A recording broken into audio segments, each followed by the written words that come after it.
Bismillahirrahmanirrahim. Assalamualaikum warahmatullahi wabarakatuh.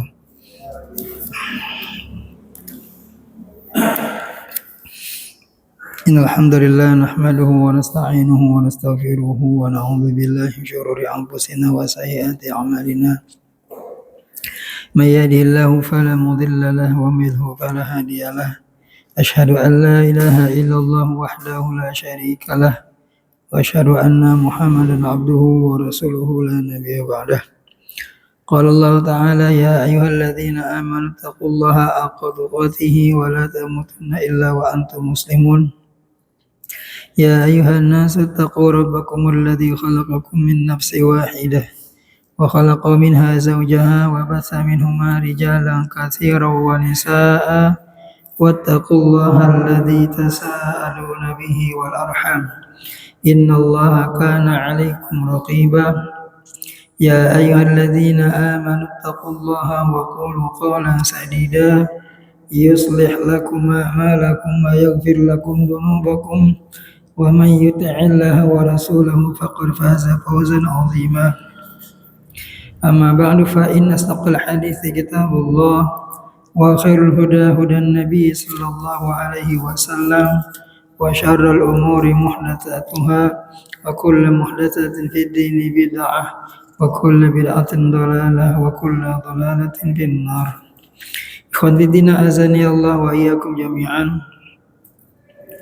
Yang sama-sama kita hormati pengurus masjid, ketuanya dan juga jajarannya, yang semoga selalu dalam lindungan dan taufik dari Allah Subhanahu wa taala. Para jemaah semua yang semoga selalu dalam rahmat dari Allah Subhanahu wa taala, dari kita semua yang hadir. Di sini kita panjatkan puji syukur kepada Allah Subhanahu wa taala karena alhamdulillah sampai saat ini Allah masih memberikan kita nikmat yang begitu banyak tak terhingga. Nikmat iman, Islam, sehat, walafiat, serta nikmat panjang umur, juga nikmat taufik hidayah dari Allah sehingga Allah mudahkan kita melaksanakan kewajibannya. Dan telah kita laksanakan salat yang maghrib berjamaah dengan harapan semoga menjadi amal soleh yang diterima oleh Allah Subhanahu wa taala. Salawat dan salam semoga senantiasa tercurahkan kepada baginda Nabi Muhammad sallallahu alaihi wasallam, juga kepada keluarga beliau dan para sahabat yang mulia dan utama, dan semoga Allah berikan kita istiqamah dalam iman dan Islam di atas syariat Nabi kita sallallahu alaihi wasallam sampai Allah wafaatkan kita semuanya. Dan kita mohon kepada Allah agar berikan ridha dan juga rahmat untuk bisa mendapatkan syafaatul uzma dari beliau nanti pada hari kiamat. Amin Allahumma amin. Hadirin jamaah yang sama-sama dimuliakan oleh Allah Subhanahu wa taala, untuk pembahasan pada malam hari ini kita masuk, ya, kemarin telah bahas bab-bab sebelumnya tentang pengertian tauhid, tafsir tauhid dan dakwah kepada tauhid. Mulai dari bab ini kita akan bahas lawan daripada tauhid itu sendiri, yaitu kesyirikan. Jadi kesyirikan ini lawan daripada tauhid. Ya, kita bisa tahu lawannya kalau kita ngerti. Dan memang setiap hal dalam dunia ini Allah ciptakan berpasang-pasangan. Ada kufur, ada iman, ada mukmin, ada kafir. Orang yang beriman, orang yang kafir ingkar. Ada baik, ada buruk, ada hitam, ada putih, siang dan malam, matahari dan rembulan. Ini semuanya berpasang-pasangan agar lebih jelas. Bisa kita tahu ini malam karena adanya siang. Bisa tahu ini siang karena ada malam. Kalau tidak ada siang, kita nggak mau tahu ini malam. Begitu seterusnya. Ya. Juga demikian, kalau kita nggak tahu syirik, kita nggak kenal tauhid juga. Justru dengan ada kita mengetahui syirik, kita bisa koreksi apakah tauhid kita sudah benar kepada Allah Subhanahu wa taala. Maka penting untuk mengetahui lawan daripada tauhid, yaitu kesyirikan.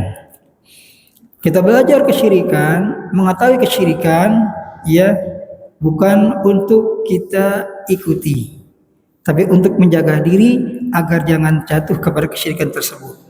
Karena kalau kita tidak tahu itu kesyirikan, khawatir kita akan jatuh kepada perbuatan tersebut tanpa kita sadari. Dan ini berbahaya. Itulah pentingnya menuntut ilmu. Dengan menuntut ilmu akan jelas baginya jalan-jalan kebenaran dan jalan-jalan kebatilan. Mana iman, mana kufur, mana tauhid, mana syirik. Yang tentunya semua itu bisa diketahui dengan cara thalabul ilmi.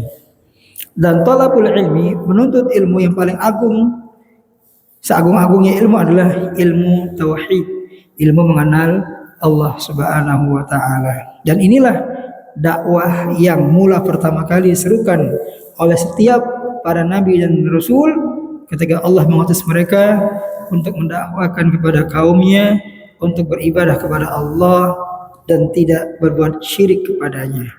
Mudah-mudahan termasuk kita bagian daripada orang-orang yang Allah berikan taufik untuk bisa mengerti, mengamalkan tauhid dan menjauhi kesyirikan-kesyirikan yang nampak maupun yang tersembunyi. Babun minasyirki lubsul halaqah wal khayti wa nahwiha li raf'il bala'i aw daf'ihi.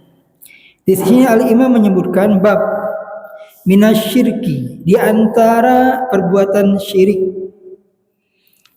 Lubsul halaqah, yaitu memakai gelang, wal khayt, dan juga benang, wa nahwihima, dan selain daripada keduanya, memakai apa saja, mau kalung, mau rantai, mau anting, apa tujuannya? Li raf'il bala'i au daf'ihi. Tujuan memakai benda-benda tersebut adalah untuk penangkal bala.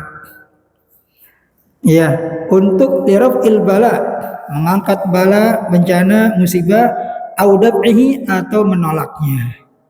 Ini bab sudah mengena sebenarnya. Cuma nanti akan diberikan dalil yang memperkuat tentang perbuatan ini merupakan kesyirikan. Ini hati-hati ya, kita belajar biar kita tahu. Karena sebagian kaum muslimin masih banyak yang melakukan hal ini. Makanya ilmu tauhid itu terus digaungkan sampai hari kiamat. Dan senantiasa orang itu pasti akan jatuh kepada kesyirikan. Dan inilah tipu daya terbesar yang diperjuangkan oleh iblis agar supaya manusia jatuh ke dalam jurang kesyirikan. Qaulun minasyirki, perkataan al-imam minasyirki, di antara kesyirikan, karena min di sini huna litab'id, menunjukkan sebagian, hanya sebagian saja, walaysa kullu syirk, bukan keseluruhan syirik. Tapi di antara kesyirikan adalah, ini berarti ada nanti bagian yang lain selain daripada memakai gelang, memakai kalung atau benang-benang dan yang lainnya. Nanti ada juga bagian yang lain daripada ini termasuk kesyirikan. Maka ini min litab'id, artinya di antara sebagian daripada kesyirikan adalah lubsul halaqah. Kemudian wasyirk, perbuatan syirik, kata syirik itu adalah ismun jins, adalah nama dari suatu jenis, yashmul asghar wal akbar, bisa mencakup perbuatan tersebut, memakai gelang ini atau cincin atau kalung dari benang ataupun yang lainnya, itu bisa mencakup kepada perbuatan syirik asghar, syirik kecil, awil akbar, atau syirik besar. Demikian pula walusu hadzil asya, memakai perkara atau benda-benda tersebut yang tadi kita sebutkan, gelang, kalung ataupun benang, perkara ini qad yakunu asghar wa qad yakunu akbar. Bisa jadi seorang dengan memakai benda-benda tersebut jatuh kepada syirik kecil atau jatuh kepada syirik besar. Apa ketentuannya? Bihasabi i'tiqadi labisiha, tergantung dari i'tiqad, keyakinan orang yang memakai benda-benda tersebut. Wa kana lubsu hadhil asya' minasyirki, akan tetapi memakai benda-benda tersebut dengan tujuan yang tidak benar atau benar ya. Maka benda-benda tersebut hakikatnya adalah kesyirikan. Baik itu kesyirik kecil ataupun syirik besar.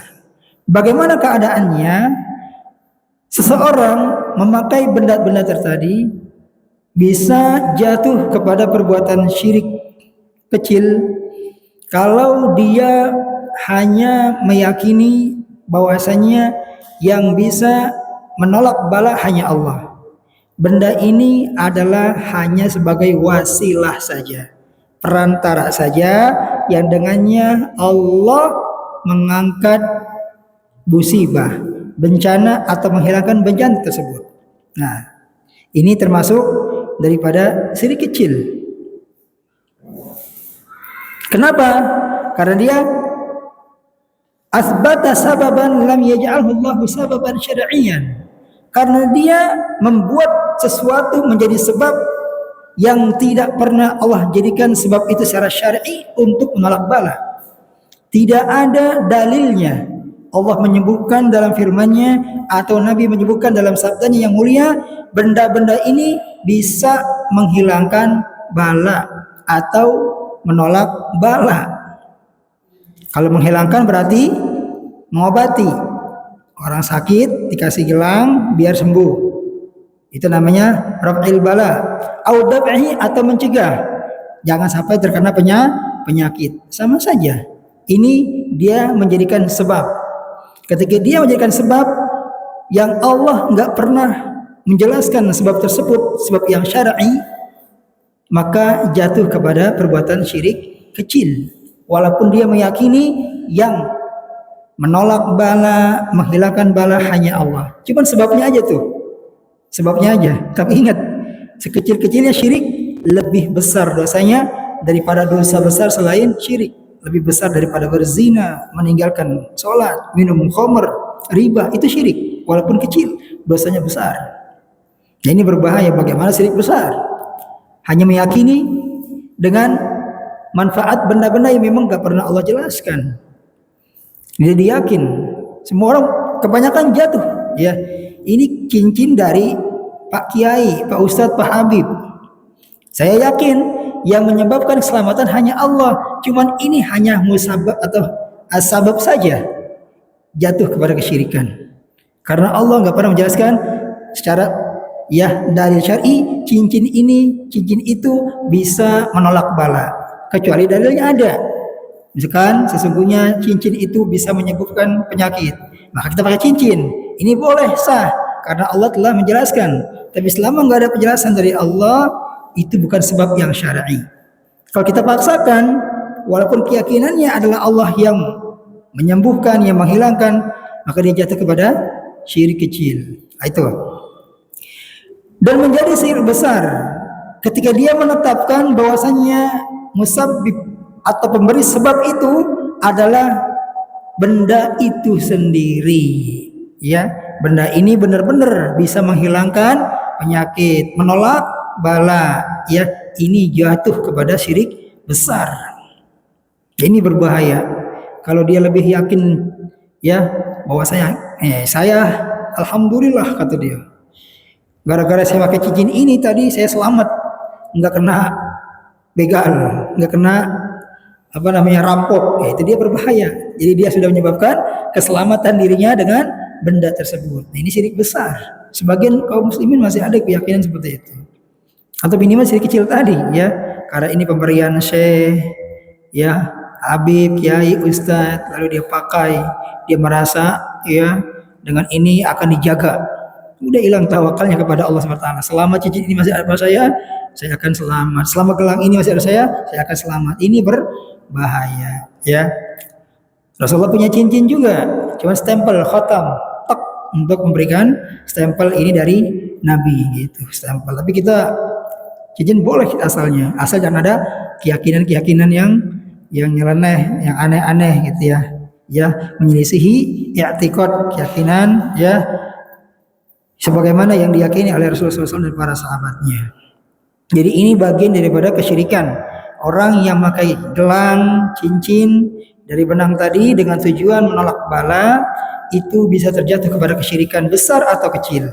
Syirik kecil kalau dia menjadikan ini sebagai sebab saja. Tapi yang menghilangkan bala hanya Allah, yaitu syirik kecil.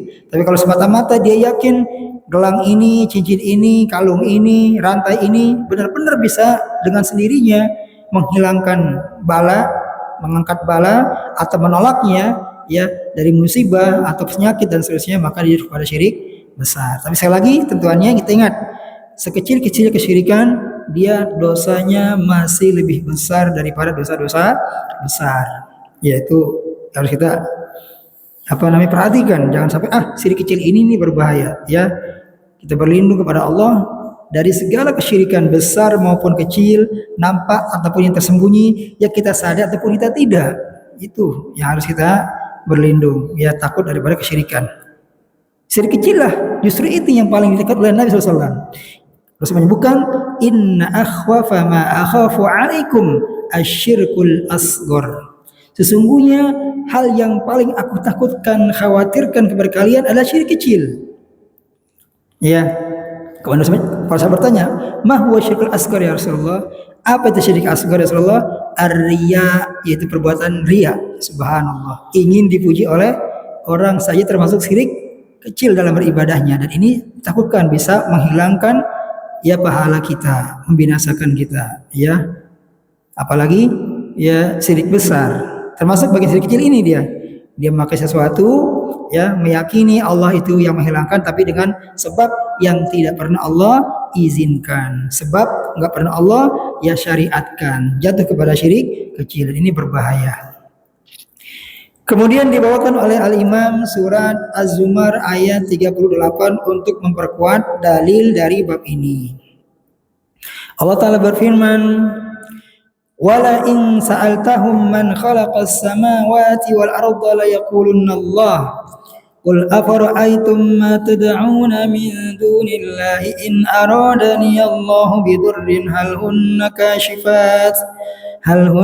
kashifatu dhurrihi aw aradani bi rahmatin hal hunna mumsikatu rahmatihi qul hasbiyallah alaihi yatawakkalul mutawakkilun.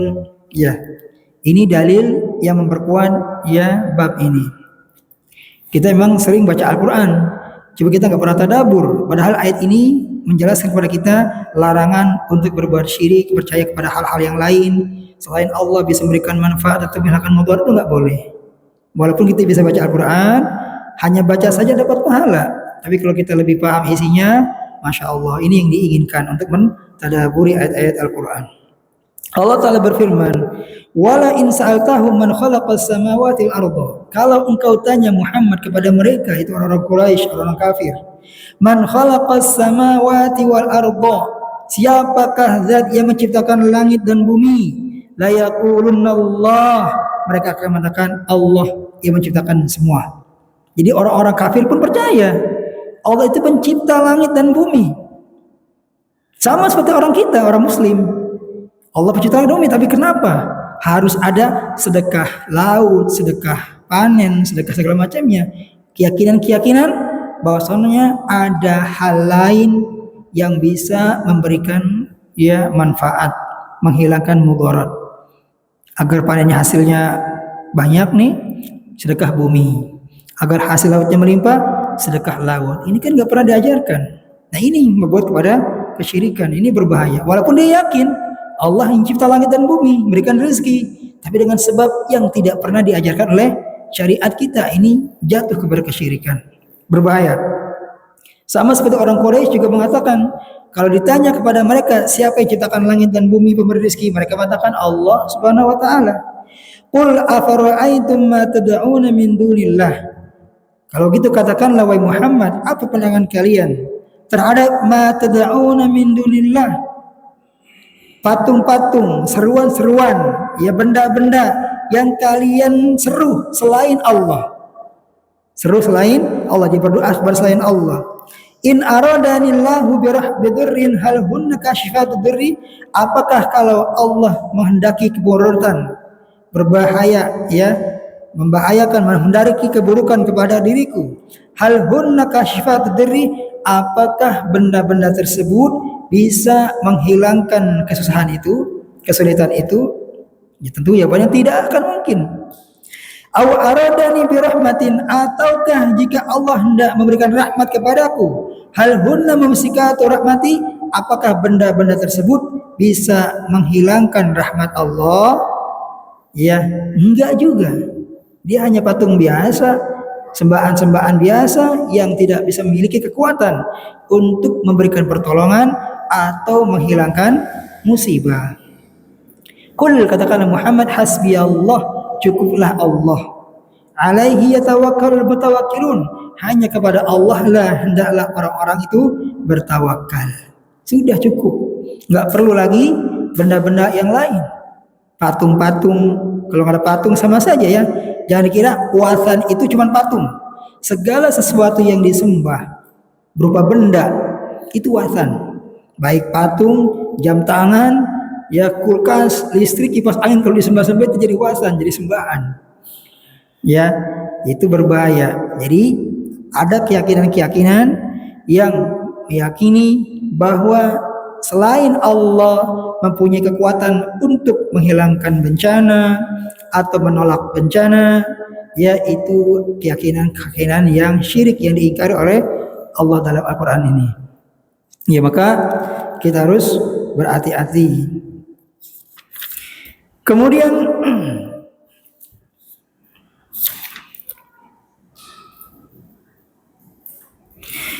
setelah Imam membawakan ayat Al-Quran, ya, dari ayat tadi yang menjelaskan bahwasanya sembahan-sembahan yang diseru selain Allah itu tidak bisa memberikan manfaat ataupun menghilangkan bahaya, itu gak bisa sama sekali, hanya Allah saja. Maka kalau halnya demikian, hendaklah orang-orang itu hanya bertawakal kepada Allah, berserah diri hanya kepada Allah, bukan kepada benda-benda tadi. Ya, tidak boleh. Hukumnya ya syirik perbuatan itu, berbahaya. Lalu berikutnya dibawakan pula ya untuk memperkuat daripada bab ini hadis Nabi Shallallahu Alaihi Wasallam. Hadis yang diriwayatkan oleh ya sahabat Imran bin Husain, diriwayatkan oleh Imam Ahmad dengan sanad yang la ba'sa bih, tidak mengapa, artinya bisa dijadikan sebagai hujjah. An Imran bin Husain radhiyallahu anhu, anna Nabiy sallallahu alaihi wasallam ra'a rajulan fi yadihi halaqah min sufrin. Dari sahabat Imran bin Husain radhiyallahu an, anna Nabiy sallallahu alaihi wasallam ra'a rajulan, bahwasanya Nabi sallallahu alaihi wasallam ra'a rajulan, melihat seseorang, fi yadihi halqah, di tangan itu ada halqah, yaitu ada gelang. Halqah atau hilqah itu gelang. Min sufrin, yang terbuat dari kuningan. Ya bukan emas tapi sufr, dari kuningan. Bukan dari zahab. Kalau zahab ya haram hukumnya. Ya, dari sufr, dari kuningan. Faqala, maka Nabi bertanya, ma hadhihi, apa ini? Ya, Nabi tanya dulu nih, ini gelang apa? Kan gitu. Qala, maka orang tadi menjawab, minal wahina. Ini adalah al-wahina. Apa itu al-wahina? Al-wahina adalah ya sesuatu yang dipakai manusia untuk ya menghilangkan penyakit, dengan keyakinan ya untuk menghilangkan penyakit. Ya, minal wahina. Apa kata Nabi SAW? Inzi'ha, lepaskan gelang itu. Fa innaha la tuziduka illa wahnan, karena sungguhnya gelang itu enggak akan menambah kepada dirimu kecuali hanya kelemahan saja. Menjadi lemah karena dia bergantung kepada benda yang enggak bisa apa-apa. Dan dia manusia. Lemah atau tidak berarti? Lemah. Ya, benda lebih kuatan manusia daripada benda tersebut. Kalung. Kalau mungkin takut sama hewan buas ya mungkin. Tapi kalau sama benda yang biasa yang kita ya nggak bisa apa-apa, benda mati ya, maka ini berarti kita lebih lemah daripada benda tersebut. Fa innaka law mutta, sesungguhnya jika engkau meninggal, wafat, mati, Wahia alaika, sedangkan benda tersebut masih ada di tanganmu, masih kamu pakai itu, artinya masih mempunyai keyakinan kayak yang tadi, bahwasanya benda ini bisa memberikan manfaat, menghilangkan mudarat. Ini berbahaya. Dia meninggal, benda ini belum dilepas, dan keyakinannya masih punya kalau benda ini bisa memberikan manfaat atau menghilangkan mudarat. Apa kata Nabi? Sungguh jika engkau meninggal dan benda ini masih ada bersamamu, ma aflahta abadan, engkau enggak akan pernah bahagia selama-lamanya. Subhanallah, abadan, selama-lamanya. Berarti dunia sampai akhirat. Subhanallah, ini peringatan yang sangat keras. Ya, ditanya dulu tuh. Maka kita juga harus belajar ini kandungan bab ini hadis ini sesuai dengan realita zaman sekarang. Sebagian kaum muslimin masih percaya dengan benda-benda keramat, jimat-jimat, ya, hanya dengan ya yang memberikan itu katanya orang pintar, kiai atau ulama, lalu dia yakini hal itu bisa memberikan manfaat. Ini sama seperti kasusnya dengan yang terjadi zaman Nabi Shallallahu Alaihi Wasallam. Maka kata Syekh, ya, fa fi hadzal hadits dalilun ala iddatil fawaid. Dari hadis ini punya banyak faidah. Dari hadis tadi, ya, Nabi bertanya kepada seorang yang memakai gelang. Apa faedah pertama? Annahu yambaghi liman arada inkarul munkar an yas'ala awalan anil hal. Yang pertama, pelajaran dari hadis ini, ya, penting bagi seorang yang hendak mengingkari kemungkaran bertanya dahulu tentang hal yang dilakukan orang tadi. Ya, li'anna qad yadhunnu ma laysa bimunkarin munkaran. Karena boleh jadi, ya, dia mengira itu sesuatu yang mungkar padahal bukan kemungkaran. Makanya Nabi bukan mahadhihi, apa ini, ya. Kalau tadi orang itu menjawab ini cuma aksesoris, Nabi mungkin nggak marah, kan gitu. Paling dalam asin aja gitu kan, ini nggak boleh, itu perempuan, kan gitu. Atau cincin apa ini, ya, ini cuma aksesoris, nggak apa-apa. Tapi kalau cincin ini, ya, untuk menghilangkan bala, penyakit, menolak bencana, nah itu baru. Karena boleh jadi, ya, kita tanya dulu, jangan sampai kita menganggapnya itu jimat, padahal dia tujuannya bukan untuk jimat, ya. Kayak gelang-gelang tadi kan gitu, walaupun gelang itu bukan untuk laki-laki, ya, nggak boleh laki-laki memakai gelang. Atau cincin yang boleh cincin boleh, anting yang nggak boleh. Karena ini gelang, anting termasuk bagian daripada perhiasan yang dipakai oleh wanita. Kalau cincin boleh, tapi kalau gelang jangan, karena menyerupai perempuan. Rasul melaknat, ya, orang-orang laki-laki yang menyerupai perempuan dan perempuan yang menyerupai laki-laki, maka tidak boleh kita pakai. Ya tadi, apalagi dengan keyakinan bahwasanya gelang tadi bisa, ya, memberikan manfaat dan seterusnya. Ini dalilnya ditanya dulu. Ini pakai apa tujuannya gitu. Kalau cuma buat ini, ya berarti bukan kemungkaran besar gitu kan. Kalau cuma aksesoris bukan kemungkaran yang besar. Tapi kalau misalnya buat jimat-jimat, berarti itu sangat besar. Kemudian faidah kedua, wujubi izalatil munkar, wajibnya menghilangkan kemungkaran. Liqaulihi sallallahu alaihi wasallam, karena sabda Nabi sallallahu alaihi wasallam, inziha, lepas itu gelang. Berarti ini mengingkari kemungkaran, dan Nabi langsung menyuruhnya untuk melepaskannya. Nah, kita pun demikian. Ya, kalau melihat kemungkaran, hendaklah kita ingkari. Man ra'a minkum munkaran falyughayyirhu bil yadihi. Fa illam yastati fa bi lisani, fa illam yastati fa bi qalbi, wa dzalika ad'aful iman, atau kama qala sallallahu. Apabila seorang melihat kemungkaran di depan matanya, maka rubahlah dengan tangannya, dan kekuasaannya, nggak boleh gitu kan. Kalau dia nggak mampu dengan lisannya, ya, nggak boleh itu, gitu kan. Ini perbuatan yang dilarang. Cukup kalau dia menolak, ya udah urusan dia.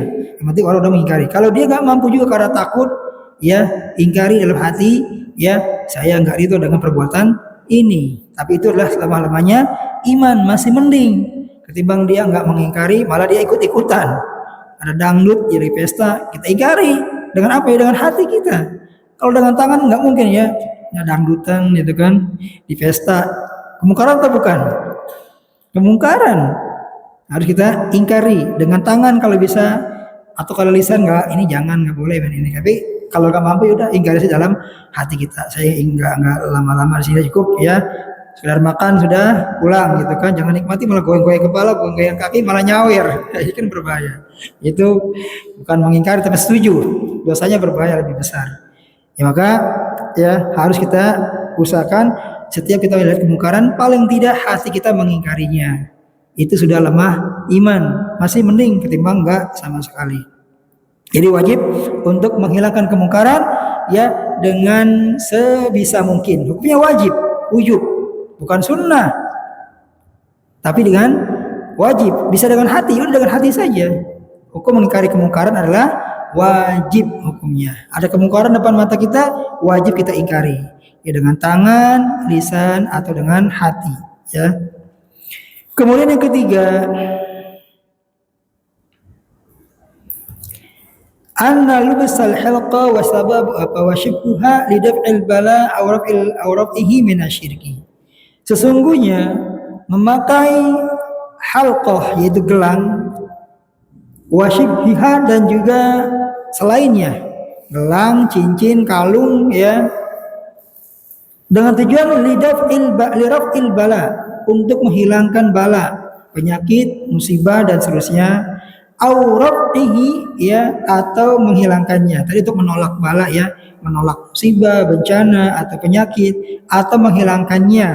Fahuwa min asyirki, maka dia itu bagian daripada kesyirikan. Mana dalilnya ini? Nabi menyebutkan lau mutta wa hiya alaika ma aflahta abadan. Sungguh kalau engkau meninggal dunia dan benda tadi masih ada di tanganmu, ya maka engkau gak akan selamat selama-lamanya. Wantifa'ul fala'i dalilun 'alal khaybah wal khusran. Dan meniadakan keberuntungan al-falah itu menjadi dalil atas khaybah, kerugian ya, wal khusran khaybah, kegagalan dan kerugian. Artinya gak akan bisa ya bahagia, sengsara ya, baik di dunia apalagi di akhirat. Ya, kan, tetapi apakah ini besar si kecil tadi? Kalau dia meyakini benda itu hanya sebab saja, sementara yang menghilangkan bala hanya Allah, maka jatuh kepada syirik kecil. Tapi kalau dia meyakini benda-benda yang dia pakai itu dengan sendirinya bisa menghilangkan bala, menghilangkan penyakit, menghilangkan musibah atau menolaknya, maka jatuh kepada syirik besar. Kemudian yang kelima, annal a'mala bil khawatim. Ini yang kita ngerikan. Sesungguhnya amalan seorang hamba itu dilihat dari akhirnya. Endingnya bagaimana?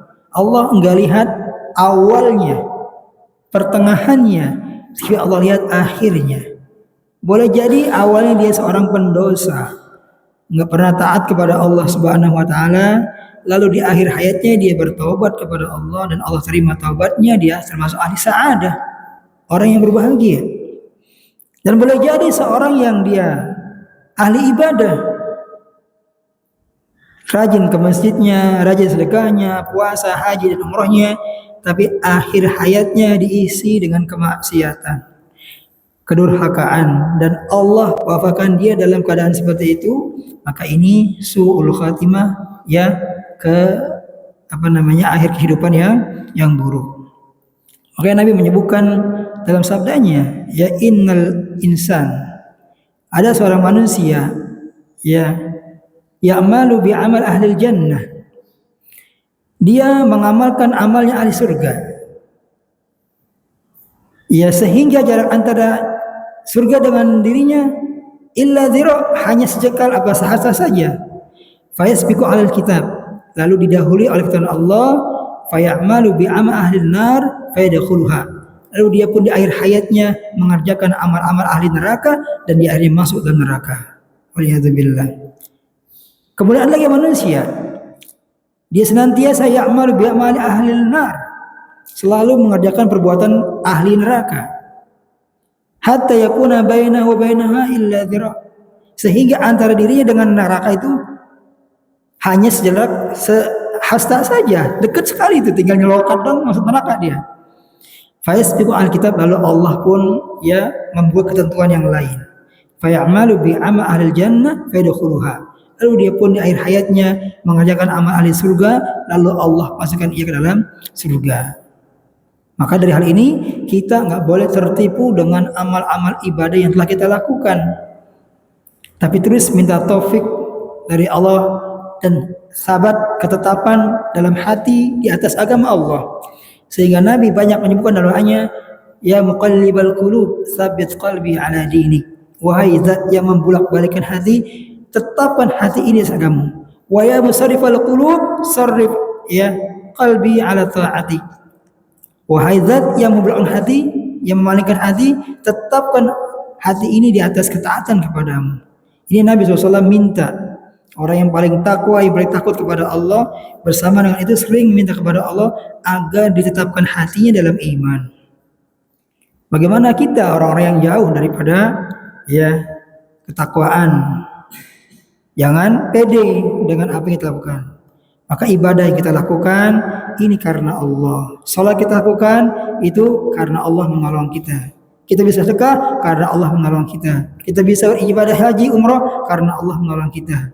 Kita bisa membantu orang lain karena Allah menolong kita. Bukan karena kita hebat, kita kuat, kita punya, bukan. Tapi karena memang Allah ya menolong kita untuk bisa berbuat baik, bersyukur, berzikir, berinfak dan seterusnya. Makanya menyebutkan Allahumma a'inni ala dzikrika wa syukrika wa husni ibadatik. Ya Allah, tolonglah aku. A'inni, minta tolong dia kepada Allah. Tolonglah aku ala dzikrika, untuk bisa berzikir kepadamu. Wa syukrika, dan bersyukur kepadamu. Wa husni ibadatik, dan memperbaiki ibadah kepadamu. Artinya kalau bukan karena pertolongan Allah, kita enggak mampu berzikir pada hari ini lisan. Ucapin subhanallah walhamdulillah wa la ilaha illallah Allahu akbar, itu kan gampang. Subhanallah bihamdihi subhanallah. Tapi karena Allah enggak tolong, ya maka kita enggak bisa untuk berzikir. Kemudian bersyukur juga demikian. Kalau kita enggak ditolong oleh Allah, kita enggak bisa bersyukur. Demikian pula beribadah. Kalau kita enggak ditolong oleh Allah, maka kita enggak bisa beribadah. Maka innal a'mala bil khawatim. Amal itu dilihat oleh Allah pada akhirnya. Berdasarkan sabda Nabi SAW, lau mutta wahiyya alaika. Jika engkau mati dan benda itu masih ada pada dirimu, maka engkau enggak akan pernah selamat, bahagia selama-lamanya. Ya, ini hadis yang sangat besar faedahnya. Kemudian hadis yang terakhir dari bab ini, ya bab tentang ya di antara kesyirikan adalah memakai gelang, benang dan yang lainnya untuk mengangkat penyakit atau menghilangkannya dan menolaknya. Walahu an Uqbah bin Amir marfu'an qala Rasulullah man ta'allaqa tamimatan fala atamallahu lah wa man ta'allaqa wada'atan fala wada'allahu lah. Ya, masih dari Imam Ahmad dari sahabat Uqbah bin Amir radhiyallahu anhu. Rasulullah SAW sabda, man ta'allaqa tamimah, siapa yang menggantungkan tamimah, jimat. Apa itu tamimah? Tamimah adalah, ya di sini dijelaskan, adalah sesuatu allaqa biha qalbuhu wa'tamada 'alaiha fi jalbin naf'i wa daf'id dar. Ya, sesuatu yang digantungkan yang seorang meyakini dengan hal tersebut bisa mendatangkan manfaat atau menghilangkan mudarat. Tamimah adalah syai'un ya yu'alliqu al-aulad min al-kharaz aw ghairihi yattaquna bihi al-ain. Jadi tamimah itu adalah sesuatu yang digantungkan kepada anak kecil. Kalau zaman dahulu ada namanya suwuk, tahu suwuk? Yang isinya itu ada apa namanya? Ada bawang, ya kan? Digantungin tuh kalau hitam, diikat-ikat di bundel-bundel, ya kan? Bawang putih atau bawang merah, ya. Tujuannya apa? Untuk menolak penyakit kata orang kita, agar nggak kancekan dan seterusnya di anak. Sama seperti ini nih, ini tamimah namanya. Ya. Kalau diborehin bawang goreng mungkin nggak masuk angin, ya boleh. Tapi kalau digantungkan dengan tujuan ini, ya ini masuk ke dalam bab ini. Man ta'allaqa tamimatan, siapa yang menggantungkan tamimah, sesuatu ya yang digantung ke anak kecil dengan tujuan tadi untuk menghilangkan ini dari penyakit ain ya, menjaga diri dari penyakit ain. Penyakit apa saja atau huma, demam dan segala macamnya, maka fala atamallahu la, semoga Allah enggak menjaganya. Wa man ta'allaqa wada'ah, dan siapa yang menggantungkan wada'ah, fala wada'allahu lah, maka Allah enggak akan memberikan perlindungan kepadanya. Jadi sama-sama jimat yang dia yakini ya bisa memberikan manfaat, padahal dalam syariat tidak ada keterangan jelaskan bahwa tamimah atau wada'ah, jimat-jimat ini bisa memberikan manfaat kepada pemakainya. Ya. Dalam menurut yang lain, man ta'allaqa tamimatan faqad asyraka. Siapa yang menggantungkan jimat-jimat, maka sungguh dia telah berbuat syirik. Ya, hadis Imam Ahmad, Hakim dan yang lainnya. Syirik dijelaskan. Maka jimat-jimat wafat, baik dipakai untuk dirinya sendiri atau digantungkan di rumah-rumah atau tempat-tempat dia bekerja. Sama. Zaman dahulu kan masih ada orang kayak wafat ya, tulisan-tulisan Arab yang nggak jelas, gambar pedang, gambar apa, ya lu ada simbol-simbol tertentu dengan lapat-lapat tertentu yang kita sendiri nggak paham. Bisa jadi itu adalah campur aduk antara hak yang batil, nama Allah disandingkan dengan nama syaitan. Sebagian ada yang meneliti, ya ini kesyirikan. Yang dia sendiri aja nggak ngerti, ya apalagi ya orang lain gitu. Masih lebih mending ya tulisan kaligrafi ayat kursi. Walaupun ayat kursi itu nggak manfaat kalau ditempel. Ayat kursi itu bermanfaat kalau dia dibaca. Maka ya bagusnya Quran itu dibaca untuk perlindungan, bukan ditempel. Walaupun sebagian ya sahabat ada yang pendapat boleh menjadikan akor sebagai jimat, tapi bukan untuk ini diturunkan. Sebagian ulama lagi memakruhkan, sebagian tidak, ya nggak boleh. Ya Quran itu untuk dibaca, ditadaburi dan diamalkan, bukan untuk jimat. Dia berfungsi sebagai pelindung kalau dibaca. Makanya kan man qara'a, siapa yang baca ini Allah akan lindungi. Siapa yang baca, makanya dibaca, bukan siapa yang menempel, bukan. Quran aja nggak boleh ditempel, apalagi selain Al-Quran. Dan diyakini bisa memberikan manfaat untuk menghilangkan bencana atau menolaknya. Ini nggak boleh. Sama jatuh kepada man ta'allaqa tamimah. Siapa yang menggantungkan jimat-jimat, faqad asyraka, maka sungguh dia telah berbuat syirik. Ya, berbuat syirik ini berbahaya. Wali ibni Abi Hatim an Hudzaifah annahu ra'a rajulan fi yadihi khaytan aw fi yadihi khaytun min al-humma faqata'ahu wa tala qawlahu wa ma yu'minu aktsaruhum billahi illa wa hum musyrikun. Surat Yusuf ayat 106. Ini menjelaskan kepada kita ayat yang bagus, bahwasanya enggak setiap orang Islam itu bersih dari kesyirikan, tidak. Di zaman Nabi masih ada. Ini kan orang-orang hidup zaman Nabi, para sahabat. Cuma mereka nggak tahu kan gitu, maka Nabi menjelaskan. Di zaman ya sahabat ada pula orang Islam, dia makai jimat itu dengan keyakinan yang tadi. Maka ya ini nggak menjamin seorang itu kalau udah Islam bebas daripada kesyirikan, nggak menjamin. Disebutkan dalam ya oleh Imam Ibnu Abi Hatim bahwasanya Hudzaifah sahabat Nabi sallallahu alaihi wasallam, Hudzaifah bin Yaman, annahu ra'a rajulan. Ini Hudzaifah sahabat Nabi yang langsung dididik oleh Nabi sallallahu alaihi wasallam. Sama kasusnya. Hudzaifah melihat seseorang fi yadi khaytun. Di tangannya ada khayt. Ya, gelang dari benang kali ini, bukan dari super, bukan dari emas, kuningan atau tembaga. Tapi ini dari khayt, dari benang biasa. Mungkin hitam gitu kan, minal huma, cuma dia yakini benang ini ya bisa menangkal dirinya dari penyakit huma demam atau mengobati penyakit huma demam ya. Faqata'ahu, maka Hudzaifah memotong benang tersebut. Wa ta'ala, dan beliau mengucapkan firman Allah Ta'ala, membacakan firman Allah Ta'ala, wa ma yu'minu aktsaruhum billah, kebanyakan di antara mereka nggak beriman kepada Allah illa wa hum musyrikun, kecuali dia orang musyrik. Ya, kebanyakan kaum muslimin terjatuh kepada kesyirikan. Jadi percaya Allah saja cipta, pemelihara, ya kan, memberi rezeki, ya, tapi masih jatuh kepada perbuatan syirik, ya. Apalagi zaman sekarang sudah jauh daripada bimbingan nabawiyah.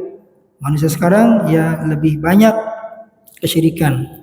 Maka ya dakwah kepada tauhid, menyuruh umat untuk bertauhid kepada Allah dan menjauhkan mereka, memperingati mereka dari kesyirikan ini terus ya sampai hari kiamat. Karena ini hal-hal ini masih ada mungkin juga di tengah-tengah keluarga kita yang mereka mungkin belum mengetahui. Maka kewajiban kita ya kita sebisa mungkin memberikan ya informasi bahwa si perbuatan yang dilarang jatuh kepada kesyirikan.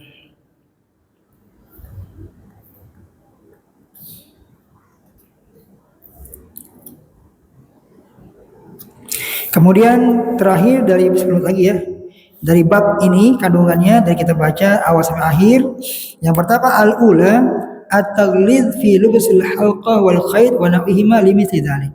Ya, peringatan keras bagi orang yang memakai halqah, gelang ataupun benang ataupun yang lainnya dengan tujuan ini, yaitu untuk ya menolak bala atau mencegahnya, menghilangkan penyakit atau mencegahnya. Ini peringatan keras, harus diperingatkan bahwa ini jatuh kepada kesyirikan. Besar atau kecilnya tergantung dari keyakinannya. Kalau dia meyakini ini hanya sebab, ya, sedangkan yang menghilangkan adalah Allah, jatuh kepada syirik kecil.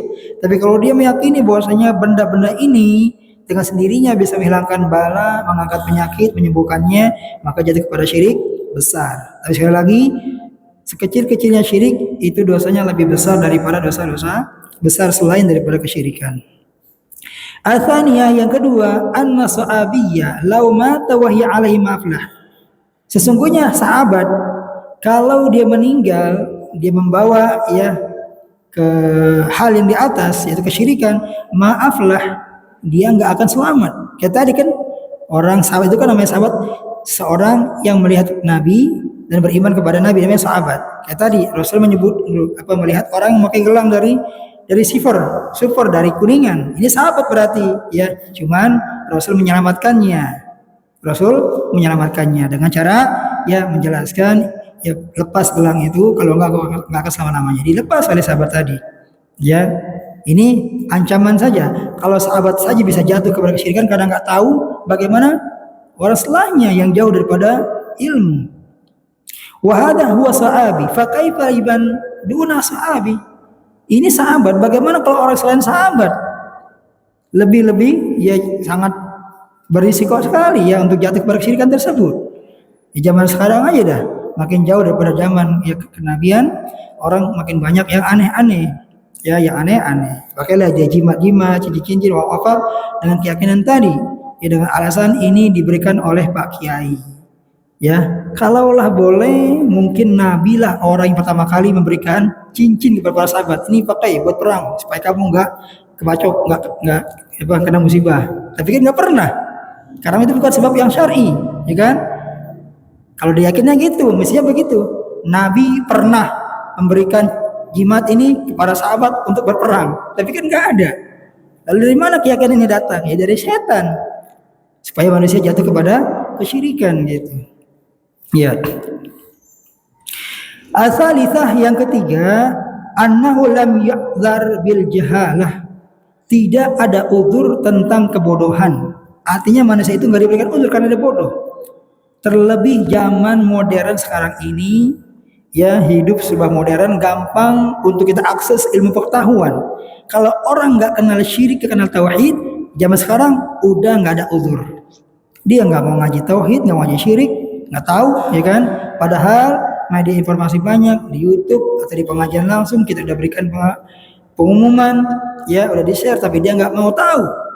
Maka dia nggak ada uzur nanti di hadapan Allah Subhanahu wa taala. Lain halnya dengan orang pedalaman, nggak ada internet, ya kan? Nggak ada TV, nggak ada segala macam. Lalu mungkin dia berbuat syirik. Itu semuanya di atas tawaran Allah nanti. Ya, apakah Allah akan menyiksanya atau dia akan ditanya nanti pada hari kiamat?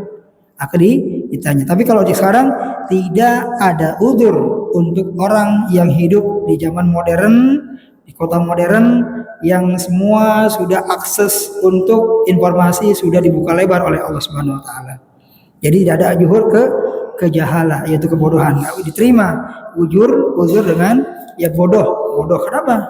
Dia bodoh itu karena dia nggak mau belajar, malas, nggak mau datang ke pengajian, nggak mau mendengarkan taklim ya di internet segala macamnya. Padahal udah ada sarana yang bisa diakses untuk memberikan informasi tersebut. Cuman dia nggak mau tahu aja ya, nggak mau tahu lah. Yang penting hidup, udah ibadah penting ibadah, sehingga dia jatuh kepada kesyirikan, dia nggak sadar.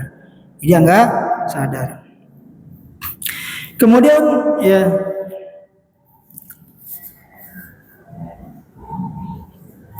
yang berikutnya al-khamisah al-inkar bi taghlid ala man fa'ala mithli dzalik. Ya, mengingkari dengan keras orang yang mengerjakan hal yang demikian. Berbuat syirik ya, kalau kita bilang tadi kesimpulannya, setiap kita melihat kemungkaran harus kita ingkari. Wajib hukumnya mengingkari kemungkaran, tapi dengan sesuai kondisi kita, kemampuan kita. Mampu dengan tangan, silakan dengan tangan. Mampu dengan lisan, kalau nggak mampu juga dengan hati, dan itu selemah-lemahnya keimanan. Kemudian at-tasrih bi anna man ta'alaqa syai'an wukila bihi. Penjelasan bahwasanya siapa yang menggantungkan sesuatu maka akan diwakilkan kepadanya. Allah enggak menolong dia. Kalau bertawakal kepada cincin, ya Allah lepaskan dia dengan cincinnya, Allah akan bantu. Tawakal kepada gelang, Allah enggak akan bantu. Ya Allah lepaskan dia, ya biarkan dia dengan apa yang dibertawakal kepadanya. Dan segala sesuatu selain Allah tidak bisa memberikan kekuatan, nggak bisa memberikan manfaat sama sekali, Ya, kalau dibertawakal dengan wafak jimat-jimat yang dia tempel di rumahnya, udah Allah serahkan dia dengan apa yang dia bertawakal kepadanya, nggak akan bantu. Padahal wa man yatawakkal 'ala Allah fa huwa hasbuh. Siapa yang bertawakal kepada Allah, bahwa Allah akan mencukupinya. Cukup. Pertolongan Allah itu ya lebih besar, lebih kuat daripada yang lainnya. Maka wa alaihi falyatawakkalul mu'minun. Hendaklah hanya kepada Allah orang-orang beriman itu bertawakal, bukan kepada benda yang lemah. Kemudian al-thamina anna ta'liqal khayt minal huma min dzalik. Demikian pula menggantungkan benang tujuannya untuk ya menghilangkan penyakit demam ataupun ya menolaknya, termasuk daripada kesyirikan tersebut. Ya nggak boleh dilakukan. Benang-benang ya, karena cincin dia nggak punya atau kuningan dia nggak punya, maka dia dengan benang saja, sama saja walaupun dengan benang. Tapi kalau tujuannya seperti ini, niatnya ini, itikadnya seperti ini, keyakinannya dia jatuh kepada kesyirikan sama saja.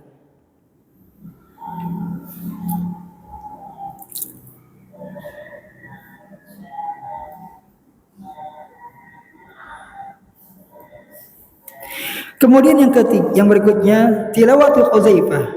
Bacaan Hudzaifah tentang ayat menjadi dalil bahwasanya para sahabat itu yastadilluna bil ayat. Mereka berdalil dengan ayat Al-Qur'an. Allati fi syirkil akbar al-asghar, baik itu untuk kesyirikan besar ataupun kecil. Ya sebagai disebutkan oleh Ibnu Abbas radhiyallahu anhu. Jadi para sahabat berdalil dari Al-Qur'an ini, ya ini enggak boleh, ini syirik. Ya dalil tadi ya wa ma kana aktsarum billahi illa wa hum musyrikun, di antara mereka wa ma yu'minu aktsarum billahi illa hum musyrikun.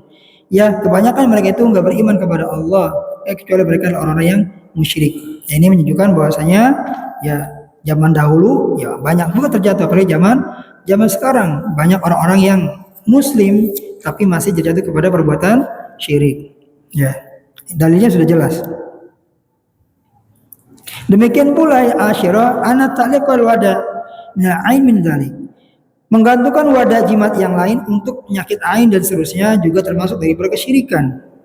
Bagian daripada kesyirikan. Ya, kalau dia masih meyakini hal itu bisa bermanfaat. Yang terakhir, ya ad-du'a ala man ta'alaqa tamimatan an Allah la yatimullah wa man ta'alaqa wada'atan fala wada'alah ayatarakallah. Ini ya doa Nabi sallallahu alaihi wasallam. Nabi berdoa, siapa yang menggantungkan jimat-jimat tamimah, maka Allah gak akan menolongnya. Ini doa Nabi ini. Siapa yang menggantungkan wada'ah, maka Allah gak akan menyempurnakan ya urusannya. Artinya ditinggalkan dengan apa yang dia bertawakal kepadanya, baik dengan tamimah ataupun wada'ah. Dan itu doa Nabi makbul. Artinya Allah benar-benar pasti gak akan menolong dia, menyempurnakan urusannya, ya karena dia berserah diri, bertawakal kepada selain Allah Subhanahu wa taala. Sama seperti doa Nabi, "Idza sami'tum man yanshadda fil masjid faqulu la radallahu alaihi."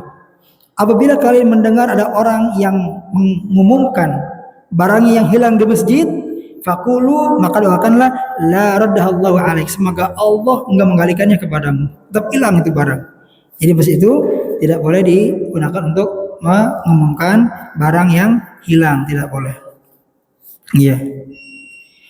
Demikian, mudah-mudahan Allah berikan kita keberkahan semuanya. Besok ke bab yang baru dari pelajaran ini, mudah-mudahan ya kita bisa menjauhi perbuatan kesyirikan, di antara adalah menggantungkan jimat-jimat, benda-benda, wapak-wapak, ya dan seterusnya, dengan tujuan untuk menghilangkan bala ataupun menolaknya. Maka ini termasuk bagian daripada kesyirikan. Semoga Allah perkuat tauhid kita dan jadikan kita sebagai ahli tauhid, dan jauhkan kita dari kesyirikan-kesyirikan yang besar ataupun yang kecil, yang nampak ataupun yang tersembunyi, kemudian yang kita sadar ataupun tidak. Demikian yang benar dari Allah Subhanahu wa taala, yang salah dari saya yang baik juga dari syaitan. Dan kita tutup dengan majelis. Subhanakallahumma wa bihamdika asyhadu an la ilaha illa anta astaghfiruka wa atubu ilaik. Wa sallallahu ala nabiyyina Muhammadin wa ala alihi washabihi ajma'in. Billahi taufiq wal hidayah. Wassalamualaikum warahmatullahi wabarakatuh.